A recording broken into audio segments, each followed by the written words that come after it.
Hi, my name is Simon Hedley, known to my clients and partners as a strategic alchemist and an ultimate connector. I'm a chartered accountant who brings together and bridges the worlds of business philosophy, finance, marketing, optimization, ontology, and so much more. Always focused on one thing, the simple idea that can make the difference to people and projects so we can tip the scales in their favor and get them complete. Pause, Stop, Reset is all about the three little words that can make the difference. They have for me and my clients, and I hope they will for you too. During the show, you'll get to learn about my guests' real-life experiences and the insights and lessons they've learned as they've navigated the resets in their personal and business lives, which you'll be able to leverage yourself. So let's start the show.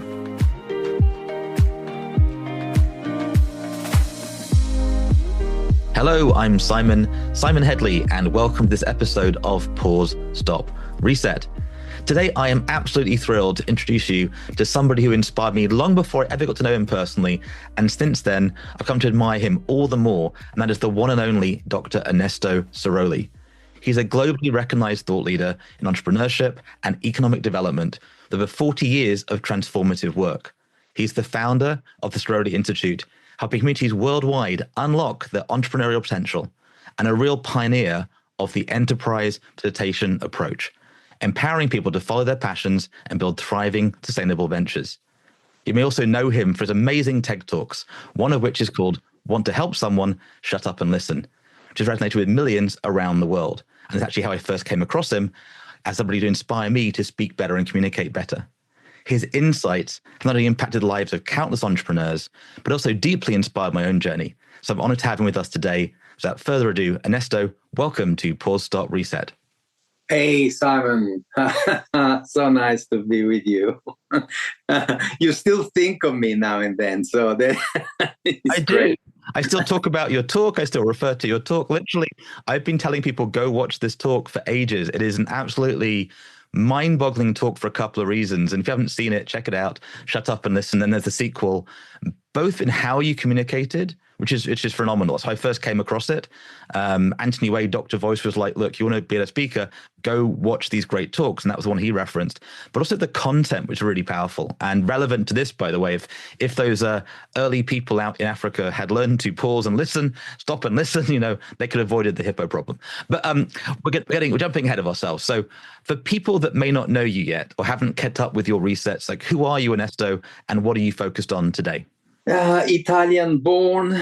I was very, very fortunate when I was young because my father became the head of radiology. He was a radiologist. He became the head of the department of radiology at the civil hospital in Benghazi, Libya. And when I was 8 years old, I went with my father, with my family to Libya. We lived there for 3 years. And from age 8 to age 11, I studied in a multinational school. I studied Arabic, I studied English and Italian. And all my friends were from, oil had been discovered. I'm talking about year 1958 to year 1961. That tells you how old I am. But Libya was still under the control of a Turkish royal family, the Idrisi family. And all my school friends were English, French, American, Saudi, Maltese, Greeks, Turks.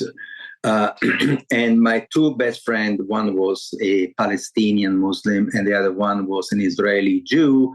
And we had 3 bicycles and we were inseparable. And so it was like a joke, a Christian and a Jew and a Muslim, on 3 bikes. And that changed my life, really, that experience, because when I went back to Italy, Italy was a bit too monocultural for me. Monocultures are very dangerous because they believe in their own bullshit. And so the Italians, the French, the English, they really, they speak Italian, dress Italian, believe that Italy is the greatest place on earth. So the French, so the Brits. And when you live in truly a multicultural community like I experienced, then when you go back, you feel like you always want to escape back to do international work. So I prepared for I prepared for the diplomatic corps. And so I kept studying languages. I studied political sciences at the university, which was the thing to do. But then I was offered a job when I was 21 to start to work in Africa. And so from 1971 to 1977, I worked for an agency of technical cooperation with African countries. And my nickname was Tarmac because I was always the guy getting the flu shots and all the vaccines and going to travel to look at our projects in Africa. And I worked in Zambia, Kenya, Ivory Coast, Algeria, Somalia, Mali in projects that the Italian government had, in a sense, created, and we were providing the personnel and some of the support, the logistical support for the projects. So where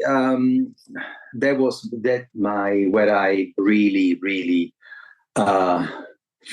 started to see how silly our international aid projects were. I became disillusioned. I left Italy. I did a PhD on a different way to look at development work. And I came up with some different ideas. And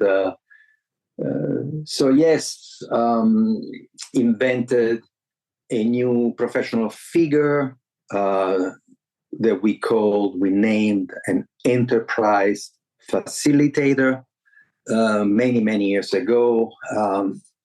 Worked in some 28 countries in the world, trained some 400 enterprise facilitators who have helped to start some 65,000 companies without ever telling people what to do, but how to do it, and without ever giving money to people. Just helping people to transform their own ideas, their own passion into a way of making a living out of their passion. What do you do if you have a overriding skill and passion? How can you transform that into a way of making a living? So that's what we have done, lived in many different places, but the last 28 years in America, the last 21 in California. And we still do this. We still, if invited, we go around the world and we teach local leaders how to capture the passion, the intelligence, the energy of the local people. So that's me. I've written a couple of books. I'm writing another one. And I've given 7-8 TEDx talks, but the most famous one, the one that you alluded to, the one titled Shut Up and Listen, was a TEDx, which is a local, regional, independently organized event. But I was lucky enough that the headquarters in New York, they saw my TEDx, my independently organized talk, and they were kind enough, curious enough, intrigued enough to take that TEDx and put it on their platform. And just to give you an idea, there've been maybe 30,000 TEDx given around the world, but only maybe 2,000 on their platform. And so from the moment they put me on the platform, their platforms, I started to have 100,000 viewers a month. And my life has never been the same. And the irony is that I did not want to give that talk, but that's another story. So I stop now.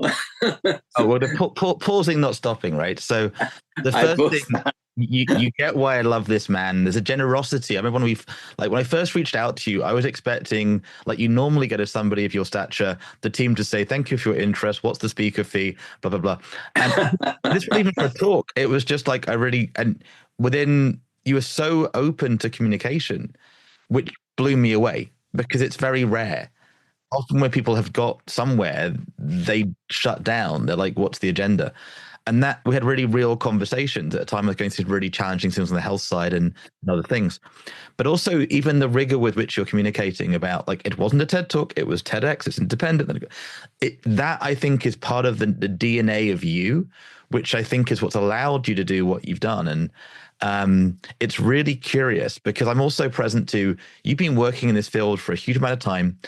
Most people know about the well-known names in entrepreneurship. Some of our friends like Gary and others who are very well-known in the Western world for marketing and business, and Rory Sutherland, those kind of guys. But your work isn't that well-known, even though it's well-known. Is that true for you? Am I misinterpreting? Because like I wish I'd found you when I was 15, 16. Your work was already out there, but it hasn't been taken top down and deployed the way it should. And it reminds me of Bucky Fuller's work a bit. Is that true, or am I sort of just young and naive there, like around the work and how it's well understood and rolled out? I feel that there are some people who spend more time self-publicizing themselves than doing the work. I prefer to be doing the work. And I love it when people then talk about the work that I've done, instead of talking about me because I'm talking a lot. I mean, there are some very well-known speakers nowadays that if you look at their previous life before they were speakers, they had nothing. They were, they have, marketing agency executives who know very well how to use the media. But my point is, I don't want to be remembered for somebody like that. I want to be remembered for, I'd rather be remember for, a doctor who went to Africa and did some work there, that being remembered for somebody who created a fad, because, fads then disappear. There's nothing left. We don't have in our bones, in my organization, we don't have a single branding bone. We don't have any, marketing, social media person that works curating our image. And so what we got is what I have is some, I'll tell you what gives me enormous satisfactions. Okay. So imagine this, somebody who's running an organization that is linking his country to American entrepreneurs. And so they have this kind of mixed chamber of commerce. They invited me to give a talk at the Denver annual conference. And then this person, who is a foreign executive who lives in America, had to come to the capital here in California, where I live in Sacramento. And so he came and they called me to say, I will be in Sacramento. I said, let's have coffee. So I had never met him physically. I had spoken, by Zoom at his conference. And he was very, very kind. And we had a cup of coffee. And he told me this thing that I wanted to repeat to you. So he says, my wife asked me who I was going to meet. And so I told my wife, by the way, the wife works at the United Nations in Washington, D.C., the United Nations building, a United Nations organization. So my wife said, who are you going to see in Sacramento? And this friend said, I'm going to meet Ernesto Sirolli. And she said, and who is Ernesto Sirolli? And he said, oh, you remember that amazing story about the hippos? They ate all the tomatoes. He's the guy, who told the story. And she said, oh, come on. No, it's not. No. The story of the hippos and the tomatoes is a meme at the United Nations. Everybody knows this story. It's our story. It's part of the United Nations culture. We tell people, beware of the hippos when you go to a new country with your idea. And so this guy said to the wife, no, he's the guy who told the story. Look at it, 2012. And she said, oh my God, but that's a legend. So I'd rather be that person, And I go around the world. There are people now and then that they listen, I'm talking, and then they stop. They look at me and say, it's you. I say, yeah, it's me. So, no, I prefer that kind of recognition, the recognition of somebody who really has done the suffering, Simon. Let's talk seriously. Yeah. You can fake it. The Americans say fake it until you make it. I think that is bullshit. I think that you fake it, you will be found out. This is more, for me, what I do is me. I mean, it's different. I mean, I'm all in. This is my very essence, what I do. I love that. And look, you can get why I wanted to have the conversation with you, because part of what I got frustrated by, right, is trying to learn entrepreneur. Well, even when I started trying to do business things and little ventures and projects, it wasn't even called entrepreneurship in the UK. It was just doing something. And so clearly said, they're famous for having conversations and selling books. There's a whole racket and conversation about that game. It's not bad and wrong. It's just not necessarily the reality of what's actually real on the ground. And maybe just out of your words, rather than me butchering it, your model for entrepreneurship, those sort of three roles, is quite interesting, right? Could you speak to that for a minute? And then I want to go somewhere in the conversation. You talk about how to do a business. But before I go there, I would like, when you first told me what the topic of the conversation would be, I immediately remember something that has been very important to me and that I use it all the time, and I would like to share it with your audience. Here in California, I have met a legendary individual. Legendary because this person has always been involved in venture capital funds in Silicon Valley. He was, as a young man, he was the son of one of the partners of Wang Computers, probably considered one of the very first microprocessors company in Silicon Valley. So he was born in Silicon Valley. He is one of those guys who have been in, Sandy Hills in terms of venture capital. And this man and his companies have invested in 600 Silicon Valley startups. Wow. And they've been first in Google and Apple, you name it. And every time Bob Bozeman, that's his name, every time Bob Bozeman comes to visit, I love to sit at his feet, because he's not the history of Silicon Valley. He's the chronicle of Silicon Valley. We talk about Bill Gates. He talks about when Billy came to see us. So this is a living, walking, humble, delightful, legendary individual. And when I met him the first time, he was giving a talk at a group of entrepreneurs, and he gave us the definition of entrepreneur. And I would like to share it with your audience because he gave me shivers. Entrepreneur, according to Bob Bozeman, is the person who wakes up in the middle of the night with a panic attack because he does not know how to pay the salaries at the end of the month. That's the definition of an entrepreneur. And oh my God, he looked at us and said, if you have never had nights like those, you're not an entrepreneur.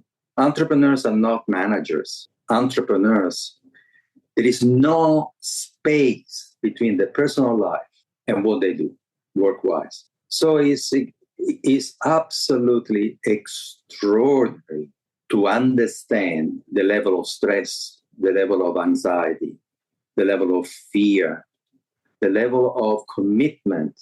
And when people said to me when I started many, many years ago to talk about entrepreneurs requiring passion, in Australia, I was laughed at because in the early 80s, nobody ever had mentioned passion when you were talking about business.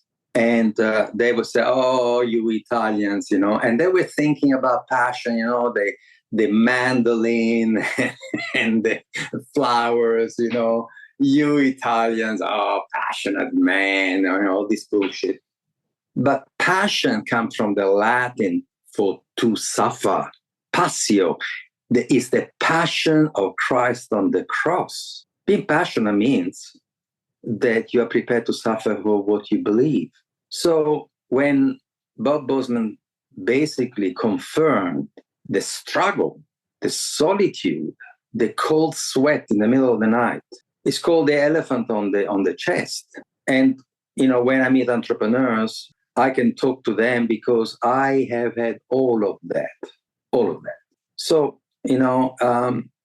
your conversation about, pause and stop and, oh my God, Simon, you have it so right. And nobody talks about it. But I can tell you that one of the legends of Silicon Valley is there with you. Absolutely, completely with you. I love that you get it right and so deeply. And it is, again, this is your conversation, not mine, but I did 10 years in banking. I'd done stuff at university, which was entrepreneurial. It wasn't until I left that space and really went full in and had the challenges of the marketplace and the people you think you can count on that you can't, and get eaten alive by crazy people and vice versa.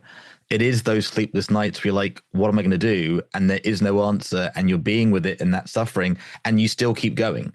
Right now, there's so many entrepreneurs, really passionate people that are trying to find a new way to do business, that have realized that so much of this marketing noise is BS and it isn't working. Like, it just isn't working. Absolutely. And what is BS is all these accelerators, incubators, genius labs. It's all crap because what they do, they use the MBA model, which is a Master in Business Administration. That's a Master in Business Administration. That's to train administrators. Administrators are not entrepreneurs. Administrators have to know a little bit about product marketing finance, a little bit, so that they can pick the right passionate, maniacal product person, the most committed, passionate marketing executive, the most absolutely fantastic finance person. But they're using the MBA on entrepreneurs. Are you nuts?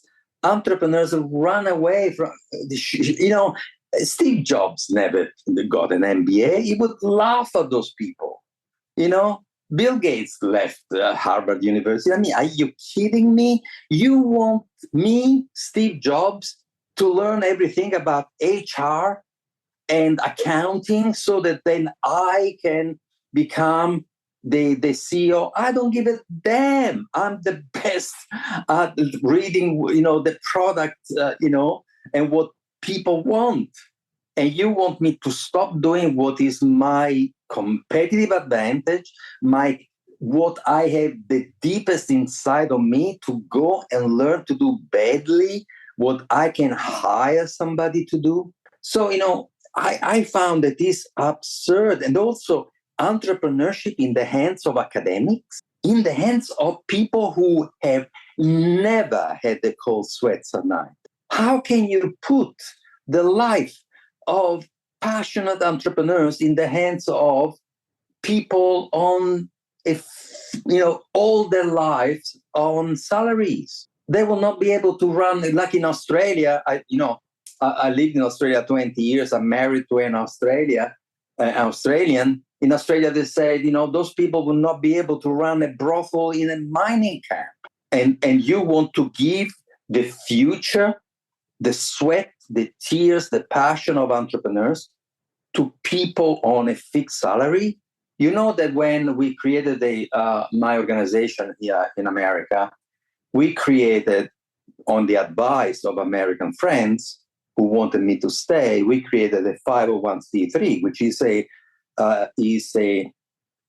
status of a charity, which means that people can donate money and they can deduct that the money from their own taxation. Well, guess what? We are a 501c3 organization who never gets donation because I refuse to take donations.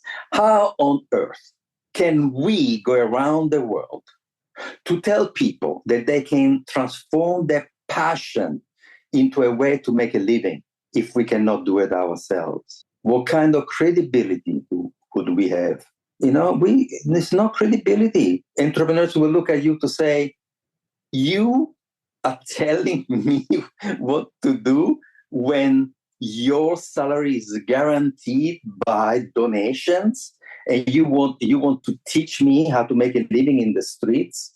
We have been making money every month for the last 27 years. And at one stage, we had 15 people, and it was $120,000 per month in salaries. So, you cannot then create organizations attached to universities that say, okay, now you've done all your study, then you've done your master, then you do a PhD, and then you do 2 years paying us into an incubator so that we look after you the way we were looking after you. You pay us and we will babysit you for another couple of years. So they become this, it's so upsetting to me because nowhere in Silicon Valley we ever spoke about incubation, acceleration. It was people in garages. Yeah. And look what they've done. People in garages. So I think that we are, in a sense, doing a disservice to the entire category. And to tell you how abysmal it is, I yet have to find a single professor of entrepreneurship. And this is for real. I mean, I promise you, Simon, it's now 40 years. Wow. I have never met a single professor of entrepreneurship who knew where the word entrepreneur came from. They think it's French. I swear, they believe that entrepreneur is a French word. And if it's a French word, how come we have an identical word in Italian and in Spanish? If 3 dialects have a similar sounding word, there must be a mother tongue, correct? Yeah. So guess what the mother tongue of French, Spanish, and Italian is? It's Latin. Salve amiche. Latin. And so there is the Latin word is entrepreneur in Latin, intraprendere, is composed of 3 words. And the 3 words are intra, I-N-T-R-A, pre, P-R-E, intrapre, hendere. And these 3 words mean, intra means among, pre means the first, hendere is a Indo-European root of a word that means to get. So the Latin word intraprendente is the first among others to get it. And it's a quality of the soul. You are born. For the Latin, it's like saying you are courageous, you are pious, you are timid. It's a quality of your soul, and it cannot be taught. For the Latin, to be born enterprising is a quality of the soul. So the idea that you teach entrepreneurship is the biggest load of BS. You can help. And by the way, for the Latin, had no connotation at all with business. You could be a mother who's enterprising in the way she prepares the kids for school in the morning. You could be a nun who is enterprising the way she organizes the meal for the convent. So what I'm saying is is the ignorance, is the absolute, give me the 7 rules let's do 2 semesters in entrepreneurship. Let's train people for. You can't train people for life. Are you joking? With rules, regulations, when everything is absolutely fantastic in your business, your partner runs away with your wife. Happened to a friend of mine.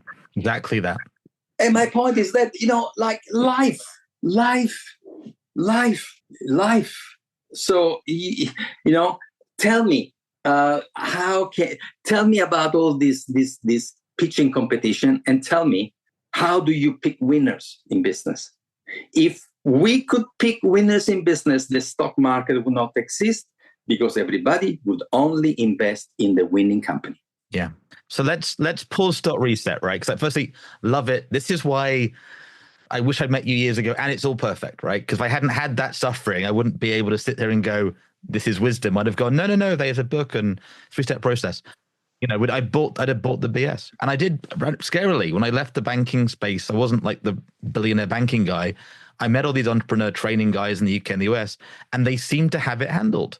They had their books, they had their stages. And so they seemed to be the guys to follow that are this certainty and confidence, like, the guys in your hippo story, Ernesto, like they had, this is the answer. So you don't know. Yeah. So what do you do instead, right? Is it, I love how you said it, there's like a quality of the soul around this activity, this work to do this. Does everybody have it? Does some have it, not have it? There are 2 things you can do in life. You can follow your passion. But if you don't have your own passion, if you don't have your own drive, help somebody with passion. Because the moment you start to help somebody who has a passion, you discover who you are.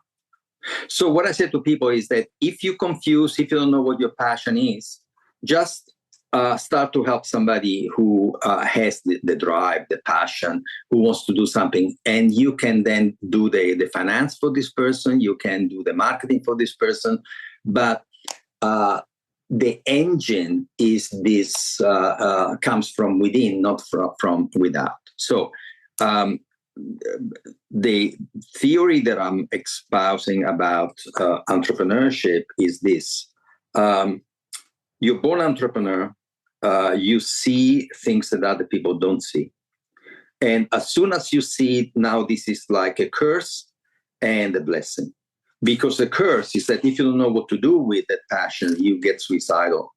And you get so depressed because you say, how come I see it and nobody else sees? And when I speak to my friends with my parents, they tell me, don't be stupid. So it's a curse in that regard. But it's also a blessing because the moment that you understand the secret of going from your passion to create a sustainable business, then you become a successful world changer. Because whatever you do, if you are financially successful, it means that you've been able to commercialize your idea, and from an invention, your idea has become an innovation.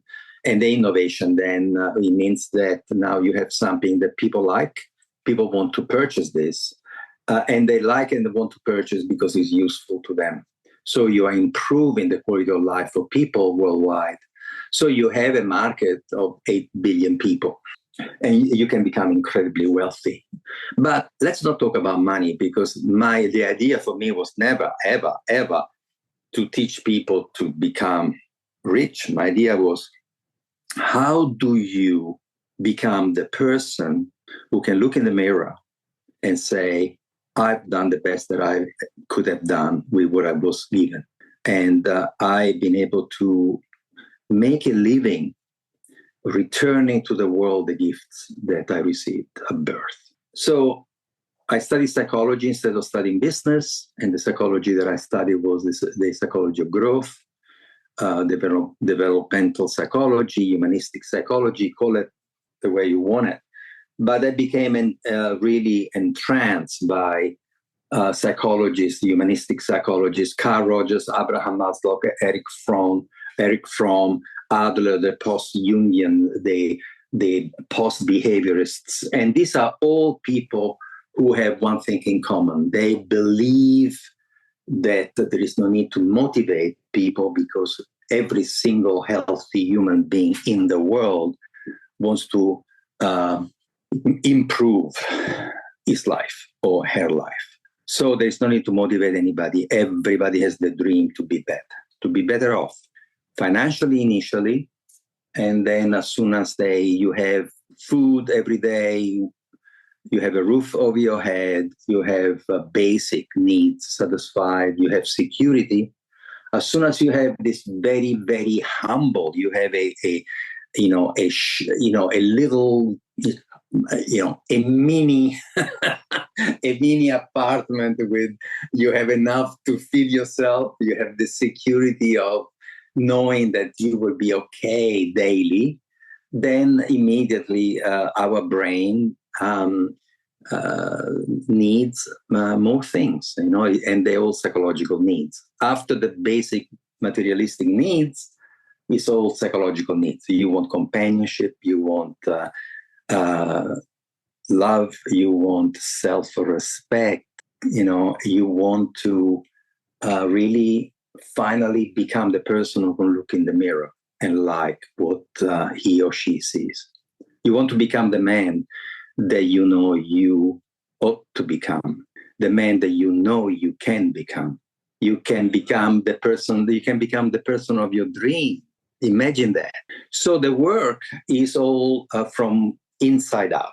Some of us have the entrepreneurial character, that is a gift, but some of us are technicians, and they're very, very, very fortunate when they befriend someone who is this hungry, starry-eyed, someone who's seen something that nobody else has seen. And then you say to this person, may I help you? And in my life would not be what is without, my companion, my wife, my friend, who 40 years ago, she listened to what I wanted to do. And she said, yeah, makes sense. I help you. And, there are the story of Silicon Valley is the story of friendships. Because if you look at the success of every single company, it was always 2, 3, 4 people who had no money, decided to help each other. And so one was technical, the other one was market. And then they found the finances, because it's irresistible when you have a wonderful, wonderful product that is described nicely by somebody who takes it to the market. Wozniak, without Steve Jobs, would have never done what he did. Bill Gates, Wozniak,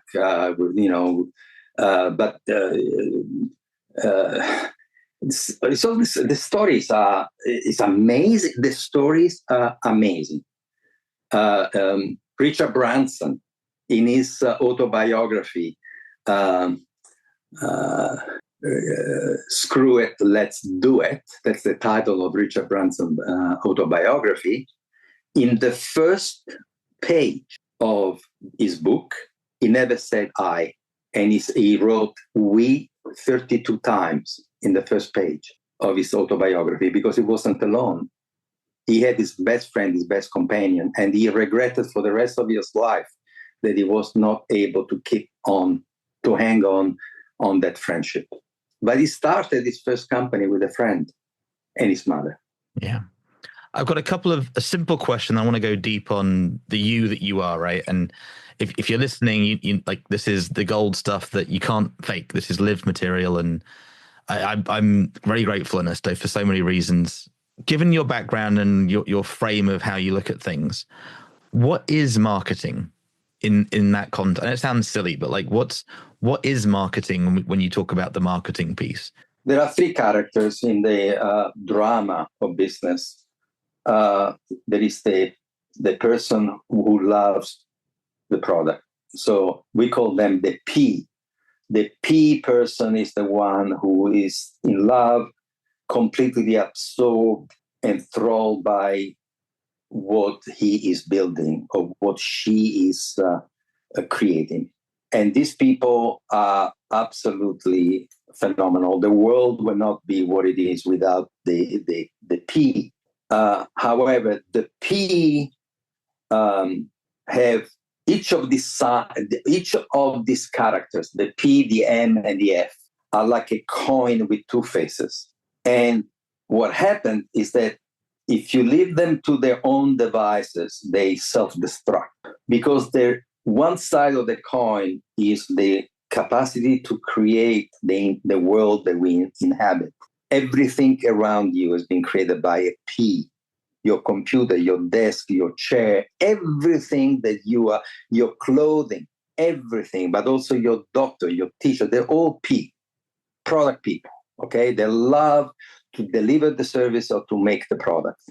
The other side of the coin is that they are so in love with their creature, with their creation, that they fall in love with their creation. So the products become their babies. The moment that you are so attached to your product, you cannot take it to the market, expose it to the world and to criticism without getting profoundly upset by the refusal. So if you get an engineer with a new gadget to go and knock at doors to say, would you like this? After the first 50 rejections, the engineer will stop knocking at doors, because every time his idea, his product is rejected, it's like a stab in the back. And the real product person hates to see his baby being criticized, laughed at, abused. No, this is the best product in the world because I dedicated my life to develop it. So what happens is that they have to meet the marketing people. The marketing people are the people who love people, not products. They want to find out what people need, and then they want to give to people exactly what can solve their problems. So the marketing people are absolutely exquisite, because they know that they have to knock at 100 doors. They have to have 99 rejections. But for them, the rejection is the beginning of the conversation. They don't get upset. They want to know what people want, because then they go back to the company and they say they want a pink. And the product person says, no, we work for the army. Our backpacks are made for the special services, for the paratroopers. And we have to be camouflage color. And the marketing person says, but lots of women now, they like to hike, they like to mountaineer, and they want the backpacks in colors, pastel colors, pinks and blues. So do you want to make money, or do you want to, work for the army? So the marketing people are the people who take the invention from the laboratory, the grapes from the field. These are the people who connect the passion of the inventor, the passion of the producer, with the market, with the people who are looking for products, who are looking for something that is important for them. And so the other side of the coin, the marketing people, then they become so passionate about what people need, is that they start to give it for free. They start to promote stuff that they don't have, that costs too much. By themselves, the marketing people go bankrupt because they haven't got a clue about the necessities of only selling stuff that costs less than what they're selling for. So enter the financial people. And the financial people are the people who see the world differently. And these people, the finance people, they come into the shop and they see the most wonderful, wonderful, wonderful displays of teddy bears in the windows. And they say, how come you have all these teddy bears? And people say, oh, because, my daughter makes them, and people love the display. I said, but what do you make money from? Or greeting cards. Where are the greeting cards in the shop? At the back. For God's sake, why don't you understand how much money you make with the teddy bear? Oh, we don't make any money with the teddy bears. It takes too long to make. Say, okay, well, why don't you then attract people with a teddy bear? But for God's sake, put the card at the front of the shop if that's what makes you money. Remember, you have to make money. This is not a charity. This is a business. How are you going to pay yourself? So the finance person is the person who comes and tells the product people and the marketing people that they should sell what makes them money, not what they're in love with, and not to give it for free to the people. So what we teach is that we call this the Trinity of Management. And what we teach is that it's not what you have, it's what people need.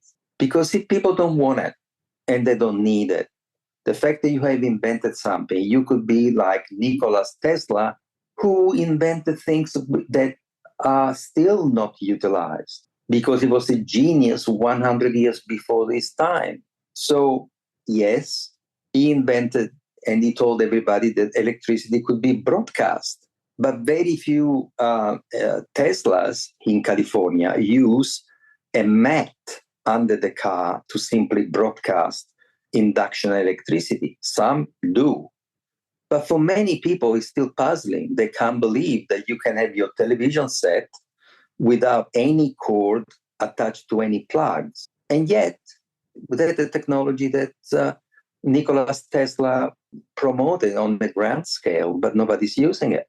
So what I want to say is, hey, remember, if you are the passionate entrepreneur, you have to decide who are you in the Trinity. Are you the product person, the marketing person, or the finance person?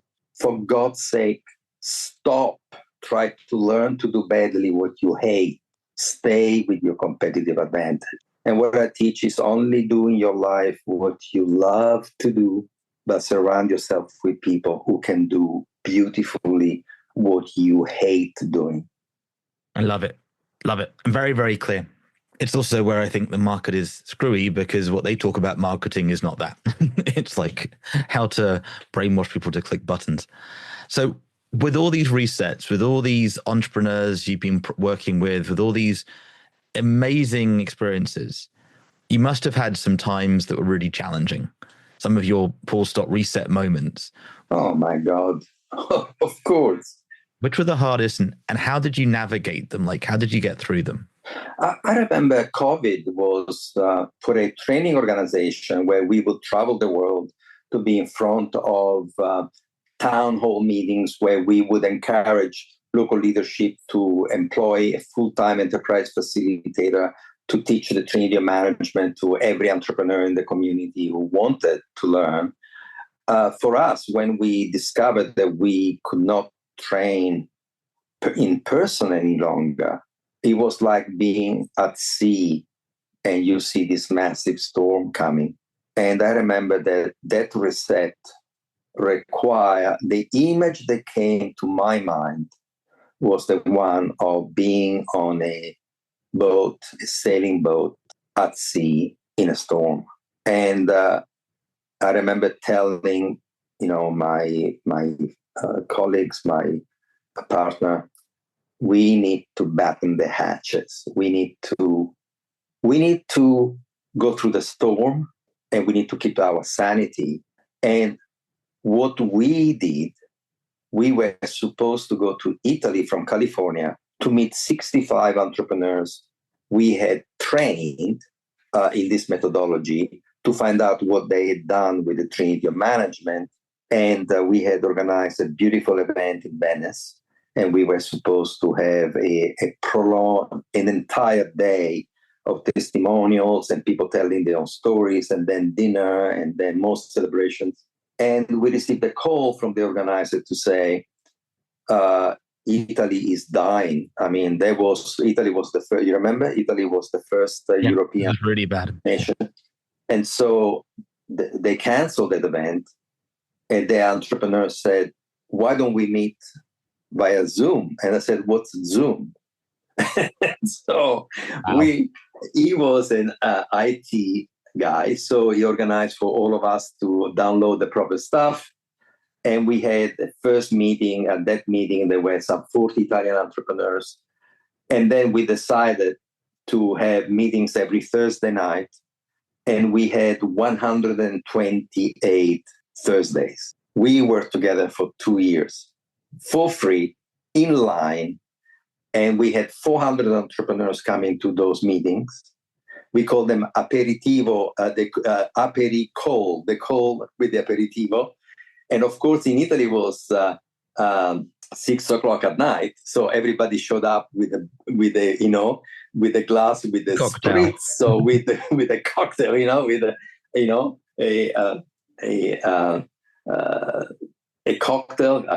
cocktail, the way you say, and of course for us was 9 o'clock in the morning, 8 o'clock in the morning in California, so no drinks.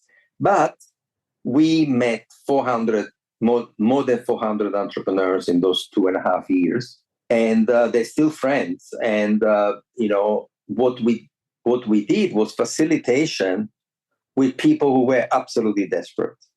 Talking about despair and reset, we had fashion industry entrepreneurs in Italy saying, who are we going to sell to? What are we going to do with our lives? In February 2020, despair was palpable. And what we said to those entrepreneurs was, instead of hiding, I said, I remember saying at that first meeting, I said, instead of hiding in your cellar, like during the war, you can do two things. You can hide in the cellar, hoping that the bomb will not hit you, or jump in the trenches and start to help. It's your choice. My advice to you is that instead of, cowering in the cellar, I suggest to you that you start to help people who are struggling. And have you called any of your customers to find out how they're going? You are a hairdresser. Hundreds of people come to talk to you, and you have been there for years and years. Have you called a single one of your customers to say, how are you? What can I do to help you now that you have to have Zoom conversations and you do not know how to put the color in your hair? You don't know how to look good on screen. We turn a generation of desperate entrepreneurs in proactive people reaching out, helping others to do well. And the stories were amazing. We had 3 of those girls, all in the fashion industry. They said, we spoke to each other. We called some customers. They need face masks.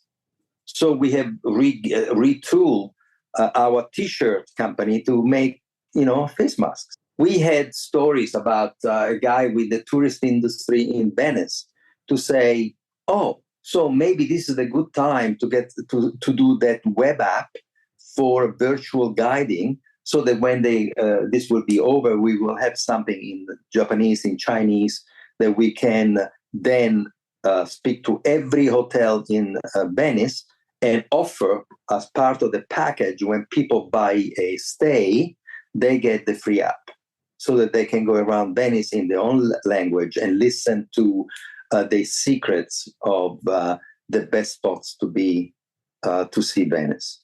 So it was a time of terrible crisis that taught us a lot. What do you do when there is the storm outside? So there was one thought. The other thought was, there have been times when things have been very, very hard, and financial problems, contracts that take forever to sign a contract. And so you wake up in the morning with nothing to look forward to. And you feel like, oh my God, I don't even want to get out of bed. And in those situations, I remember the words of an ultra marathoner. This is a guy who used to do those marathons, which are 160 miles, but not in the plain. This was a guy who was doing ultra marathons in the mountains. So he was going through mountain peaks by himself in competitions that require these hikes for, 100, 150, 160 miles mountaineering. So somebody asked him,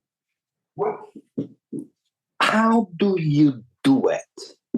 There must be times when you are cold, miserable, exhausted, and there is another peak in front of you. How do you do it? And he said, and I'll never forget this phrase. He said, I've learned to transform every emotion, pain, solitude, hunger, despair. I have learned to transform every single emotion in one step forward. And that to me was like salvation, because you have no idea how many times, Simon, I just went through the motion of keep moving. Dress up, you shave, you dress, you keep going. And round the corner, there is somebody says, oh, so good to see you. I was thinking about you, I need some help. Can you help me? And here's the new contract. So entrepreneurs learn that. We learn it, I have been an entrepreneur now for self-employed, basically, forever. My last employer was, early 80s. So I've been a forever entrepreneur. And I had a very, very competent consultant who was working for mining companies all his life. All of a sudden, he decided to set up a consultancy firm. So he leaves his full-time job. He's always been employed full-time. He leaves and he calls me. And it was 2 weeks into his entrepreneurial enterprise. And he said to me, how do you do it? How can you know that you are going to make enough money to pay the rent? And I laughed and laughed. And I said, it's like the shopkeepers. You go there and you ask yourself, how do they know that people will come through the door? See, how can you have a life that is completely, utterly out of your control? Because you don't know whether people will come through the door. How do you keep your sanity? And that is where the real entrepreneur emerge, because if you don't have that kind of passion for what you do, determination to do it, you die of fear. If you have never met an entrepreneur, if you have never seen people who can live the way we entrepreneurs live, you're terrified. How do you know that this contract will happen? So what has to happen is that you have to truly go through the motion, and you discover that you have to have 30 conversations to have 7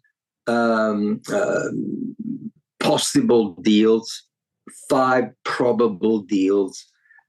You have to keep at it. And then you have your contracts, you have your prospect, you have your reputation, and but at the same time, if you're not resilient, the word that is very fashionable nowadays is grit.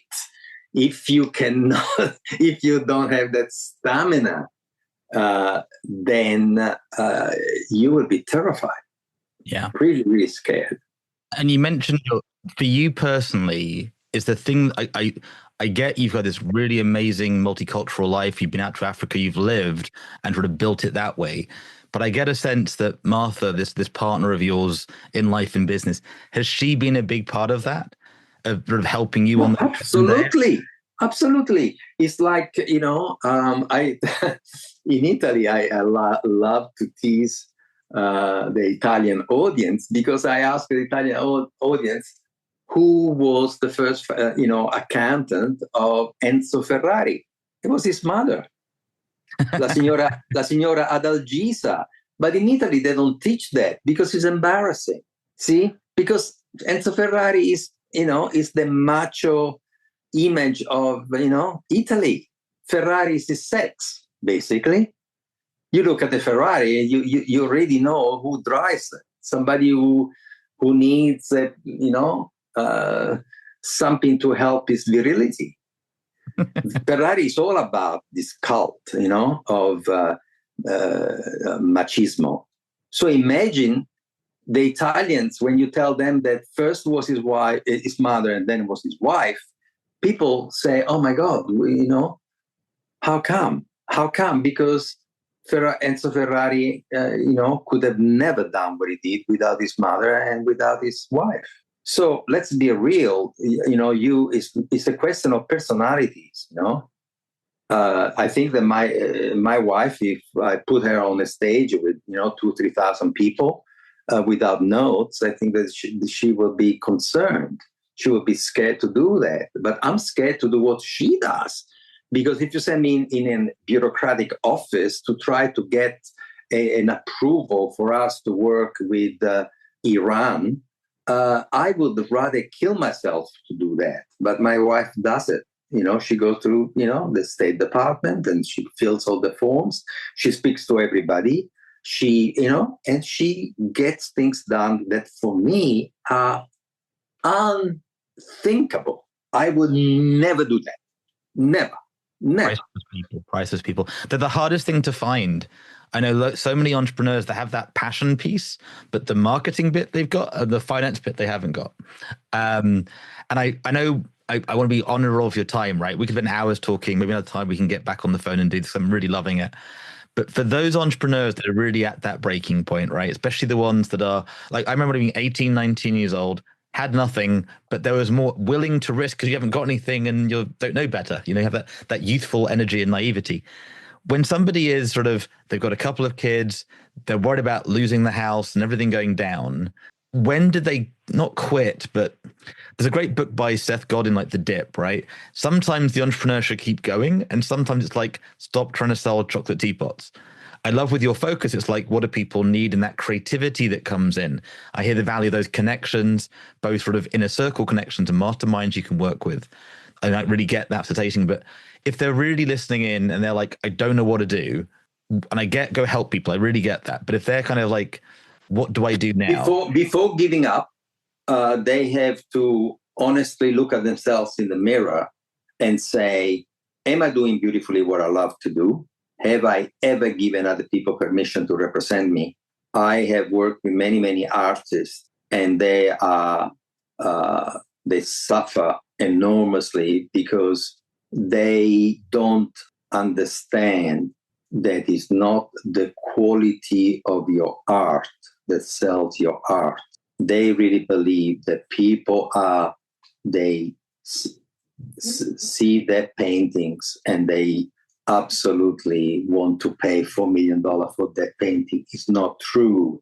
Because if the agent of Picasso would have told Picasso that the American heiress bought the painting and paid $4 million for a Picasso because the colors in the painting matched the color of the new couch, Picasso would have killed himself. But people buy art for completely different reasons from what the artists think. So you need to have an agent who represents your art. And what I said to solitary, broke, desperate entrepreneurs with a passion, what I said to them is that do not confuse your passion for what you do with the passion for the business that will sell what you do. And I give you an example. I had a 46-year-old Canadian entrepreneur speaking to me in the mountains of the Kootenays outside of Vancouver. And this guy, the meeting we had was at a cafe. And we started to talk about, he was told that I was setting up an enterprise facilitation project in the community. So this guy came to talk to me. And when I explained the Trinity of Management, he started to cry. And he told me that he had set up a company that had failed, that after 5 years, he started again and set up another company that failed. And when the second company failed, his wife and kids left him. And now he's alone, start again a third time. And because of the horror that he went through before, he did some self-analysis and discovered that he did not understand finances. So what he does, he starts to try to learn about finances. He gets QuickBooks. He starts to try to look after the finances. And what he does by doing that, he ignores his area of competitive advantage, which was the product, and he's about to go bankrupt again. So when he heard me tell him that he should only do what he loves, what he was born to do, but he should create a team that does beautifully what he doesn't love to do, he said to me, I should have met you 20 years ago. My advice to the people who are listening, if you're desperate right now, is probably because you are alone or you are surrounded by people who are the wrong people. Maybe you are an engineer surrounded by engineers. That's a formula for disaster. You have 4P, no M, no F. 4 product people, no marketing, no finance. So what you should do before you give up, you should do a self-analysis and say, am I being true to myself? Do I really, really love to do? Would I do what I'm doing for the rest of my life, 8 hours a day? If the answer is no, then stop. If the answer is yes, I love what I'm doing, but I'm terribly unsuccessful, you are unsuccessful not because of what you do. You are unsuccessful because you don't have a person who takes your product or service, find out whether people want the product or what color they want the product. So you are probably desperate at this moment because you are alone. A lot of depth there. And I think that's where we sort of started this conversation with sort of the marketing BS. You get these desperate entrepreneurs. I just want to help bring my product to market. And they're almost the easy picking to go, yes, for just $10,000, but no guarantees. And it murders them and the ideas. And it's hard. It's really, really hard. And what you're talking about, I've had good days and bad days. And the other thing is this thing about trying to like manage life to safety. You know, I talked about in my last book, Ernesto, we can't even get the trains to run on time in the UK, right? It's like, it's not that hard, guys. They can if they really wanted to, but they don't. And this whole system management stuff. So we've covered a huge amount of really interesting stuff. I know we've got to wrap up because of life and business. If people want to learn more about you and the Institute, what's the best thing you'd love them to sort of take on from this, and what's the next step? Well, please, you know that we are very open, very easy. We love to speak to people. So the best thing is LinkedIn, Ernesto Sirolli. And I would encourage people to both watch some of the TED Talks. I would like them to, if they become more interested in the theory of development, what I call development in response, if they are interested in, if they work for communities, organizations, if they are civic leaders, they could read Ripples from the Zambesi, which is my first book. If they are entrepreneurs and they want to learn about, how to set up the company, they should read my second book, How to Start a Company and Ignite Your Life, where I talk about the Trinity of Management. Otherwise, just reach out on LinkedIn, or it's very, very easy, Ernesto at Sirolli.com. And, we are very good at staying in touch with people, and I try to respond, as you know, Simon. I was shocked. Literally, it was like, I can't believe he's responding to me. And that was my biggest thing. My biggest lesson was like, actually ask questions and reach out, just like I should have done that years ago. What's sort of the one thing, that sort of Ernesto nugget of simple that you really want them to remember? Don't you ever, ever, ever, ever confuse intelligence for education, ever. Intelligence is in the DNA. And so respect people who have no formal education. When I won, everybody knows who Tony Robbins is. Anthony Robbins, the guy, I'm not particularly excited by motivational speakers, but I knew somebody who knew the beginning of the career of Anthony Robbins. And I asked, how did Anthony Robbins get started? I was told that Anthony Robbins had started, was his hairdresser. Interesting. The hairdresser. So don't ever, ever underestimate the intelligence of people around you. It could be that the person who could save your business is somebody who's not formally educated in marketing, but he has a phenomenal personality. And it could be your second cousin. And it could be your second cousin who could be an accountant who is semi-retired or is bored to tears, who will love to come and help you in your startup. So tell people what you need. Be honest. Every meeting, and now Christmas is coming, every meeting, every friend of yours, tell your friend, I need somebody to help me with communication marketing. I need somebody to take my ideas and check my ideas with friends, families. Would you buy this service? Would you use this app? And that's the beginning. The beginning is break out of your solitude. I love it. As every time I talk to you, I'm touched by the sort of, there's like a spiritual and a business side. And not in a weird way, not in like in a religious way, but you're doing this because you're doing this. Like, you're not being paid for the podcast. You're doing it because it's what you want to do, and there's who you are that's real. And the big thing I've come back to after 15 years in sort of this weird chaos world of pretend entrepreneurs around the world marketing stuff, is real people who actually care and show up and connect in that way. And I want to really thank you for that. And, generally, even before we'd spoken, the TED Talk made a difference, not in some like, I love the funny story, but generally this lesson of listening. And I hope that as life goes on, we get to connect more. I hope we get to share more and really do what you touched on around what this entrepreneurship journey is really about. As we wrap up the show today, Ernesto, again, thank you. Thank you, Martha, for making this possible. And is there anything else you want to say before we close the show? The final words are yours, sir. No, thank you very much. Thank you to you.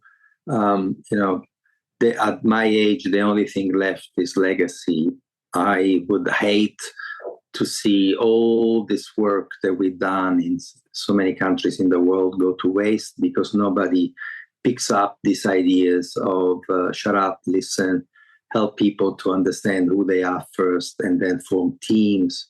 So every opportunity that I have is welcome. And the fact that you still think about our conversations years ago, it's very rewarding. So I want to thank you and thank the audience. I mean, it would be lovely to get some feedback from the audience when you broadcast. Please, if there is any feedback, let me know, okay? 100%. Reach out. And I'm going to take on what you just said, right? So, and actually very much align with what you just said. My biggest challenge in the last few years, I've lost some amazing teachers and friends. Catherine, who was my Thai teacher, to Catherine Allen, Dan Doherty, and this real wisdom, lived experience that's drifting. So there's not a lack of projects and people. There is a lack of these marketing, these M's. There's definitely a lack of F people. I'm a really good chartered accountant. I'm not the guy to manage micro budgets and capital. But there's so many great people with this great wisdom and there's opportunities to share. And let's find a way to do that. So I'm very much open. And I know that I need help to find ways to help people meet people like Ernesto and get these simple ideas across so they can really grow and scale what they're doing. And as you said so clearly, it isn't about making £1 million a bank account. It's about having a quality of life and helping people. And if we do that, the world gets better. And we're going to suffer. We are who we are, and we get a bit better for it. Thank you for being who you are, and we'll see you next time. Bye-bye, Simon. Thanks. Once again, I'm Simon Hedley. Thank you for listening to this episode of Pause, Stop, Reset, which is brought to you by the team at simonx.com and published by thesimpleidea.com. So you get maximum value and to access all the bonuses and gifts, make sure to head to pause.reset.com, register and explore the portal. And if you're looking for great people, check out onesmartnetwork.com. If you've enjoyed the show, do give us a positive review, subscribe, and share this episode with friends. I can't wait to share our next episode with you. Till then, remember you can always choose to pause, stop, reset.